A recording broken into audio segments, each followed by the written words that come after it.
Hello everyone, তোমরা সবাই কেমন আছো? আমি ভালো আছি। তো এটা ছিল মাদের বাড়িতে লক্ষ্মী পুজো। পৌষ মাসে সংক্রান্তির আগের দিন যে লক্ষ্মী পুজোটা হয়, সেই লক্ষ্মী পুজোর জন্যই মা ভোগ যেগুলো রান্না করেছিল কিছু কিছু, সেগুলো তোমাদের সাথে শেয়ার করছি। আর তারপরে আমি গিয়ে ঠাকুরের জোগাড়টা করলাম। দেখো এখানে বিভিন্ন রকমের কড়ি দিয়ে, তারপর শঙ্খ টঙ্খ দিয়ে, ছোট্ট করে বউ সাজিয়ে কড়ি দিয়ে ঠাকুরটা পাড়তে হয়। এইভাবেই লক্ষ্মী পুজোটা হয়।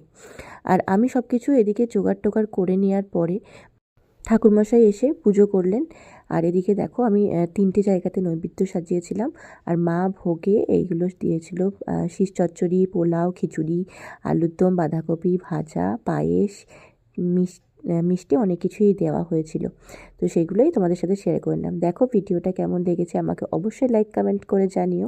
আর তোমাদের কাদের কাদের বাড়িতে লক্ষ্মী পুজো হয় এরকম পৌষ মাসের শেষের দিনে, তো জানাবে কমেন্টসে অবশ্যই। দেখা হচ্ছে আবারও অন্য একটি ভিডিও।